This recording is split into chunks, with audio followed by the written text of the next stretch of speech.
America and China are the two biggest powers in the world today. Is China still afraid of America like it was in the 20th century? Welcome, ladies and gentlemen, to my video today. It broke like thunder across the world's news feeds. U.S. threatens 500% tariff on Chinese imports over Russian oil. A number so absurd, so apocalyptic, it barely sounded real until the White House confirmed it. Within minutes, the dollar wavered, commodities spiked, and the hum of the global financial system shifted into panic mode. What began as a policy leak had morphed into a full-scale geopolitical earthquake. In Washington, the word was punishment. In Beijing, the word was predictable. At a press conference lined with flags and fury, U.S. Treasury officials delivered their verdict with the tone somewhere between outrage and desperation. China's continued purchase of Russian crude, they declared, funds aggression, undermines global security, and cannot stand unchallenged. The proposal is to implement a 500% import tax on key Chinese goods, steel, semiconductors, batteries, and consumer electronics. The message, comply or bleed. Cable anchors roared with patriotic indignation. Talk show hosts framed it as a moral war. America defending democracy, energy, freedom, the rules-based order. But beneath the rhetoric was something far more primal: fear that Washington was losing control of the global economy it once built, that the dollar's power was slipping, and that the future no longer answered to its voice. The move was political theater of the highest order. It came at the intersection of domestic weakness and global decline, an election season filled with economic anxiety, populist fury, and the desperate need to project strength. The 500% number wasn't designed for Beijing's economists. It was designed for Ohio's voters, for Fox News panels, for the illusion of empire still intact. This was not about oil. It was about order and empire trying to discipline a world that no longer bows. America has sanctioned, threatened, and cajoled nations into obedience for decades, but the balance has shifted. China, India, Russia, Iran, and much of the global South have quietly formed a new economic ecosystem, one that doesn't need Washington's permission to breathe. And so the U.S. lashes out. It wages moral warfare in the language of sanctions, weaponizes its currency, and turns global trade into a battlefield. But even as it does, the contradictions mount. The U.S. still imports Russian origin fuels through European intermediaries. Western companies continue buying refined products from third countries that rebrand Russian crude. And yet the White House condemns China for doing openly what America does in silence. The irony is suffocating, and the rest of the world sees it. In Brussels, analysts whisper about economic suicide. In Singapore, traders smirk at Washington's inflation bomb. Even in New York, markets react grimly. If China retaliates, American consumers will pay the price. But in Washington, emotion rules logic. The idea of a 500% tariff carries a strange seduction, a symbolic hammer to crush a rival too big to contain. It's the illusion of decisive control in a world already slipping beyond the reach of one superpower's grasp. As the U.S. declares its economic crusade, Beijing remains silent. No counter threat, no retaliation, only a brief measured line from the foreign ministry. China conducts its trade according to international law and mutual benefit. The response is almost tranquil, like a mountain refusing to echo a storm. And that silence, more than any speech, rattles Washington's walls, because in that silence lies power, the kind that doesn't shout, doesn't posture, doesn't need to remind the world who's in charge, the type that knows when an empire screams it is no longer confident. When Washington speaks, it roars. When Beijing responds, it whispers, or more precisely, it allows the silence to speak for itself. in this new confrontation that silence has become a form of power. Within hours of the 500% tariff threat, China's Ministry of Commerce issued a statement barely 90 words long. No fury, no outrage, no warning of countermeasures, just a clinical line. China maintains trade relations in accordance with international norms and mutual respect. To Western media, it sounded evasive. To those who know China's strategic temperament, it sounded deliberate. Beijing was not playing defense, it was playing go. Across the Pacific, Washington's officials waited for retaliation, perhaps a threat to cut off exports, maybe a public denunciation of U.S. hypocrisy. None came. Instead, China's state media pivoted to calm domestic programming, farmers harvesting autumn rice, engineers testing electric cars, school children performing traditional dances. It was an image of unshaken continuity, an empire that doesn't flinch when the world trembles. Behind closed doors, of course, the Politburo met, but even there, the reaction was measured. Reports suggest that top advisors framed the American tariff threat as proof of U.S. strategic exhaustion, a symptom, not a signal. The U.S. is no longer managing globalization, one insider reportedly said. It is managing decline. I might call this the wisdom of restraint. In his view, power that shouts reveals its insecurity. Power that remains calm demonstrates endurance. China, with its millennia-old political memory, understands that global shifts are not decided by dramatic gestures, but by patience. Empires rise and fall not in explosions, but in slow adjustments of gravity and trade routes, alliances, currencies, and the quiet realignments of time. That's why Beijing didn't answer Washington's economic bombast with threats. It responded with structure by tightening its energy alliances, expanding its yuan-based payment systems, and doubling down on what the West cannot easily sanction relationships. While Treasury officials in D.C. Drafted press releases, Chinese diplomats in Moscow, Tehran, and Riyadh signed new supply contracts, not in dollars, but in yuan. A new trading pattern was taking shape: oil for technology, gas for infrastructure, gold for stability. At the core of this network sits the same principle. Sachs often warns the West about the inevitability of multipolarity. The world no longer needs a single economic sheriff.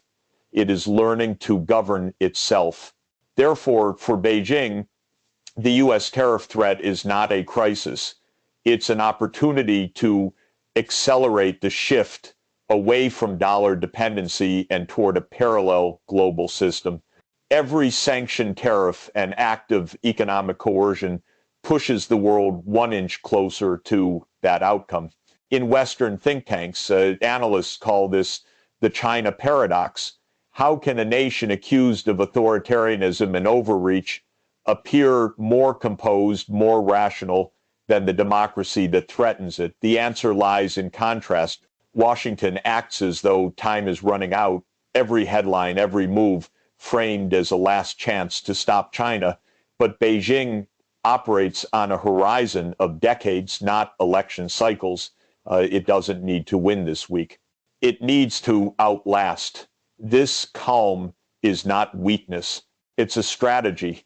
When U.S. politicians speak of economic punishment, Beijing hears domestic politics. When Washington invokes freedom and democracy, Beijing hears containment. The words no longer carry moral weight.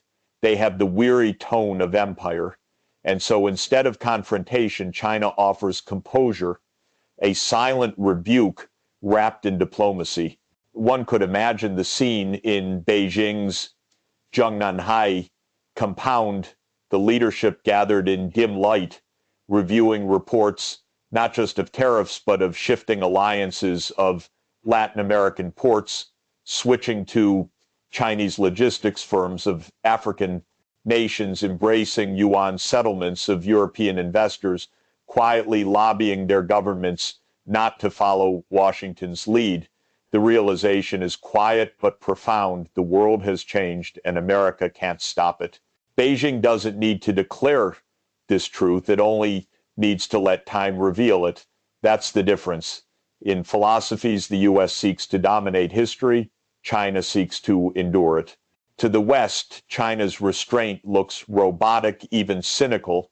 To Beijing, it's discipline, the kind that turns chaos into leverage. A 500% tariff might shock markets today, but it will also push global manufacturers to diversify tomorrow to Vietnam, India, Indonesia, and beyond. Every factory that leaves China will still rely on Chinese supply chains, ports, and currency networks. The manufacturing empire cannot be sanctioned out of existence. It only adapts. In the language of strategy, this is what Sun Tzu called winning without fighting. The most significant victory, he wrote, is to subdue the enemy without battle. And Beijing seems determined to do precisely that. Meanwhile, American television is filled with slogans, hold China accountable, stop oil for dictators, and protect U.S. jobs. The script hasn't changed since the Cold War, but the audience is smaller, the applause weaker, and the global sympathy fading. China, in contrast, doesn't broadcast moral superiority. It projects stability, a quiet inevitability that feels alien to Western volatility. When its diplomats speak, they invoke cooperation, not confrontation. When its companies act, they invest, not invade. That steadiness lies a psychological advantage, which Sachs often describes as post-hegemonic maturity. It's the maturity of a nation that doesn't need validation because it already understands the arc of history. And so as Washington brandishes its tariff threats like a sword, Beijing continues to weave building corridors through Central Asia, fiber lines through Africa, rail routes to Europe. The Silk Road is no longer a metaphor, it's a logistics network, one immune to the politics of panic. The West sees sanctions as deterrence. China sees them as an acceleration. That is the strategic paradox of this moment. Every attempt to corner Beijing only strengthens its alternative world. Every threat reveals America's fear, and every silence from China amplifies its confidence. In the days after the 500% threat, Beijing's financial markets barely flinched. The yuan stabilized, oil prices normalized, and within a week, new energy contracts were announced, with Russia and Saudi Arabia all denominated in non-dollar terms. No shouting, no retaliation, just quiet expansion. The kind of patience that makes empires nervous, because in this century's new play, the strongest actor may not be the one who speaks the loudest, but the one who lets the world hear how deafening silence can be. The echo of Washington's 500% threat did not stop at the Potomac. It rolled outward across the Atlantic, over the Suez, through the Strait of Malacca, a tremor in globalization's architecture. Traders called it the tariff quake. Diplomats called it madness. But to ordinary people across the global South, it felt like deja vu. Another reminder that when Washington catches fire, the rest of the world suffocates in the smoke. In Frankfurt, analysts stared at red screens. In Singapore, container rates spiked overnight. Every supply chain spreadsheet began to flicker with the same question. How do you tax half the world's factories at 500% and expect civilization to function? Commodity markets surged, iron, copper, lithium, all leaping as traders braced for disruption. The US dollar, long the planet's anchor, wobbled under the weight of uncertainty. Even Wall Street whispered the unthinkable. What if this time China doesn't blink? I once warned that when power replaces partnership, the market loses faith. That prophecy was now live on trading floors. In Brussels, European Union ministers convened an emergency session. They had been dragged into every American crusade of the past 30 years. Iraq, Libya, the chip wars, the sanctions cascade. Now they faced another test: obey the sheriff or protect the village. Germany's export sector begged for calm. BMW, Siemens, BASF companies whose survival depends on Chinese demand. France whispered about strategic autonomy, but behind closed doors the mood was fatigue, not defiance. A senior diplomat sighed. We used to fear Soviet tanks. Now we fear American tariffs. That line leaked to Reuters within hours, crystallizing the moment even allies were tired of paying for Washington's crusades. From Jakarta to Johannesburg, the response was sharper. Leaders called the U.S. move economic colonialism in 4 Kelvin's resolution. Nigeria's finance minister said it plainly: you can't preach free markets while punishing trade partners for buying cheaper oil. India stayed cautious, but its energy companies quietly expanded their Russian imports, emboldened by China's calm. Across Latin America, presidents saw validation for their push toward de-dollarization.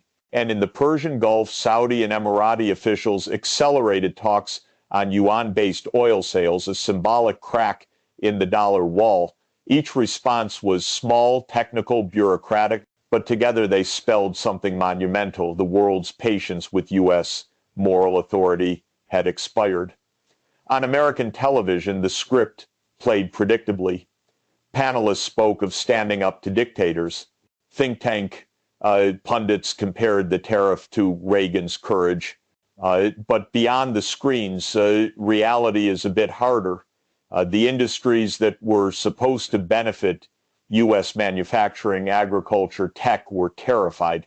Chinese countermeasures, even modest ones, could cripple exports, cut supply chains, and skyrocket consumer prices. A Kansas farmer told Bloomberg, every time they talk tough on China, I lose another soybean market. This was not a strength. It was performance, a spectacle designed for domestic applause, not global logic. Sachs might call it imperial narcissism, a nation so trapped in its own mythology that it mistakes self-harm for heroism. As Washington raged, Beijing's envoys moved like chess pieces across continents. Foreign Minister Wang Yi flew to Cairo, then to Nairobi, then to Brasilia. Everywhere, the same message: China seeks stability, not escalation. Behind those words lay a quiet bargain: energy security, infrastructure loans, long-term trade in local currencies. While the West shouted sanctions, China whispered partnerships, and the whisper was working. By the second week, over 20 countries had expressed interest in joining Beijing's alternative oil payment network.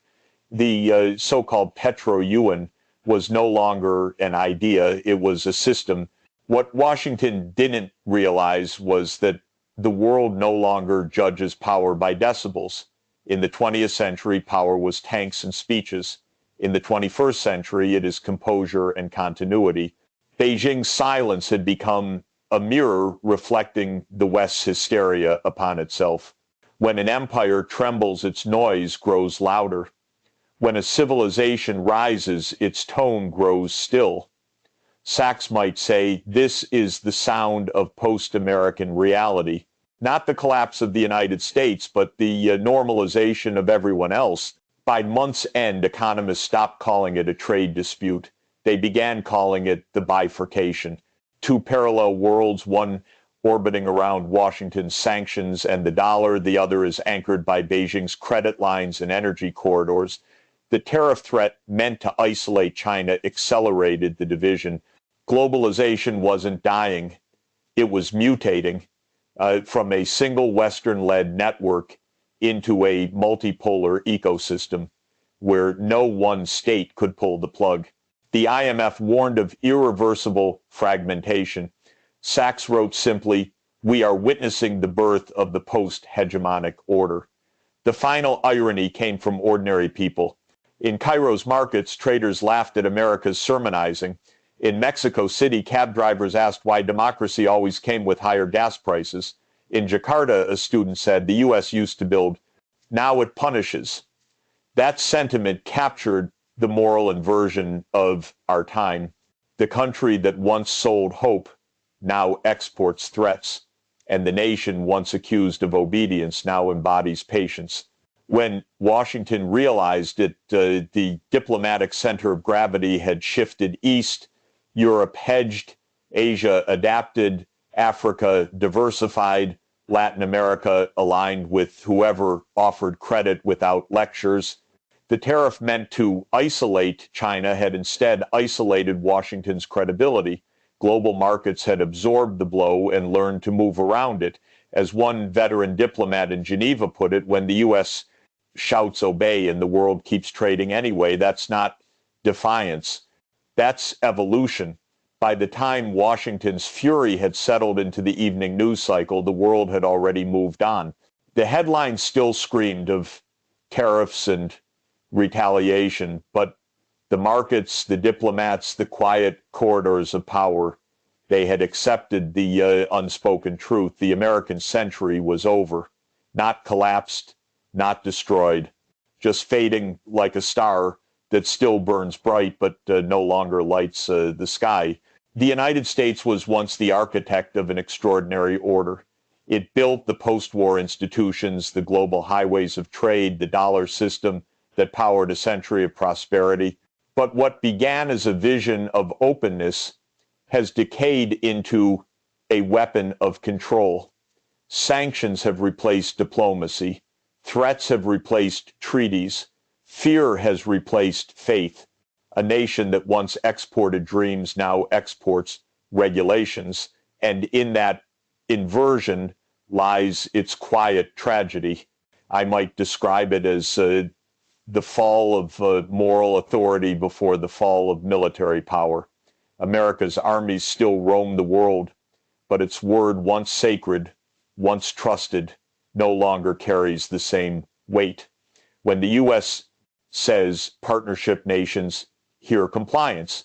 When it says democracy, they hear pressure.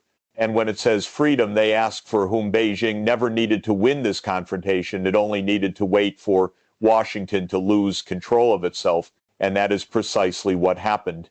While America dramatized its outrage, China expanded its reach, more oil contracts signed in yuan, more trade corridors secured through Central Asia. More nations are joining its development initiatives quietly, pragmatically, without fanfare. The calm was not surrender, it was a strategy. The silence was not emptiness, it was patience. In the great dialectic of power, the U.S. plays for headlines, China plays for centuries. And that difference, temporal civilizational, is now the axis on which the world turns. Inside America, the theater continues. Politicians thunder about defending the homeland and standing up to China. But the factories they claim to protect are already automated, outsourced, or obsolete. The tariffs meant to punish Beijing will first punish American households through inflation shortages and the slow corrosion of middle-class life. Wall Street knows it, Silicon Valley knows it, but even the Pentagon knows it. But truth in America today has become a casualty of pride. No one dares to say aloud what I and other sober economists have whispered for years: you cannot sanction the future. The world's supply chains, data networks, and energy flows are too integrated, plural, and intelligent to be governed by a single nation's will. This is not just an economic story, it is a spiritual one. For decades, the United States mistook dominance for destiny. It was believed that history was American property, that progress would speak English, trade in dollars, and dream in Hollywood colors. Now history answers in Mandarin, Arabic, Portuguese, and Hindi. The future speaks in many tongues. That diversity, once the hallmark of America's promise, is now what it fears most. I might say that the tragedy of empire is that it forgets how to be humble. The U.S. could have led through partnership but chose punishment. It could have inspired but chose intimidation. And now it finds itself standing before the mirror of its own creation, a global system that reflects its arrogance at itself. The 500% tariff, whether implemented or not, will be remembered not as an act of strength, but as a confession of weakness, a sign that the empire no longer trusts persuasion, only force. But force has a half-life. It decays the moment others stop fearing it. And today, from Beijing to Brasilia, from Nairobi to Riyadh, the fear is gone. The world is no longer intimidated. It's inoculated against the dollar's threat, against the sanctions' sting, against the illusion that one capital can decide the fate of 8 billion souls. In the end, it comes down to two rooms. One in Washington, where men in suits raise their voices, pounding tables over tariffs and talking points, and one in Beijing, where leaders sit in silence, reviewing data, building roads, signing oil contracts, and calculating decades ahead. Two civilizations, two tempos, two philosophies of time, one racing to preserve yesterday, the other is already living in tomorrow. When future historians look back at this moment, the 500% crisis, the great tariff gambit, the global calm that followed, they will see more than a policy dispute. They will see a turning of the tide, the quiet handover of history from an empire of noise to an empire of patience. And in that silence, they will hear the hum of a new century, steady, multipolar, irreversible.